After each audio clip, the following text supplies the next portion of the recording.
Le capitalisme est en train d'accéder à la démocratie, et avec tous les avantages de la démocratie et tous ses excès. On sait bien que c'est le système le pire, à l'exception de tous les autres, mais l'aspect économique, l'aspect entreprise était resté monarchiste. Et je pense que la grande frontière que nous allons avoir au XXIe siècle, c'est l'entreprise va devenir républicaine. Être éthique, c'est savoir faire un arbitrage entre le long terme et le court terme, ne pas obéir simplement aux membres de son conseil d'administration qui sont à la recherche d'un profit immédiat, mais à l'ensemble de ce qu'on appelle aux États-Unis les stakeholders, et non pas les stockholders, sont les partenaires de l'entreprise. Et nous sommes un certain nombre à penser que le marché est très utile dans ce qu'il s'agit du marché, mais qu'il est quelquefois incompétent lorsqu'il s'agit d'aller au-delà de la rentabilité des capitaux propres. Et pourtant, je suis un chef d'entreprise et je sais ce que c'est que la rentabilité des capitaux propres et je sais comment il faut faire pour augmenter la rentabilité des capitaux propres, mais je pense que ça ne peut pas être le seul critère de décision. Si on considère que l'entreprise doit avoir un comportement éthique, ça peut bien sûr venir du chef d'entreprise, ça peut venir des actionnaires qui veulent un placement à long terme, un bon père de famille, ça peut venir du conseil d'administration, mais ça ne viendra pas seul. Il faut qu'il y ait le feedback. Et le feedback de l'entreprise, c'est son marché.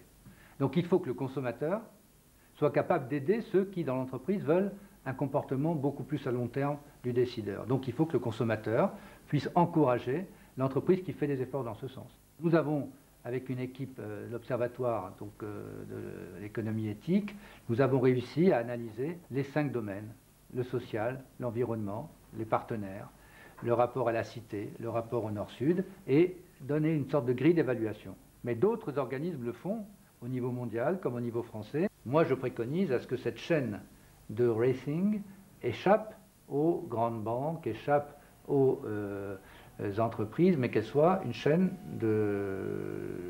d'associations, une ONG indépendante au niveau mondial. C'est en train de se constituer.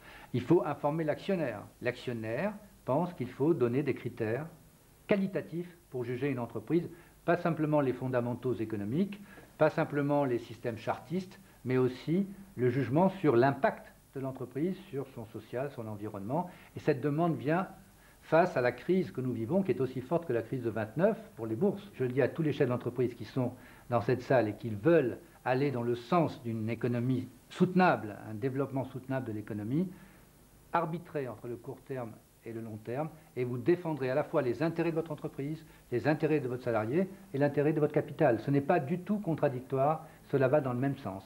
La question fondamentale qui est posée par ces questions éthiques, c'est la question de quel type de système économique nous souhaitons pour gérer la planète et qui soit satisfaisant pour les 6 milliards d'individus.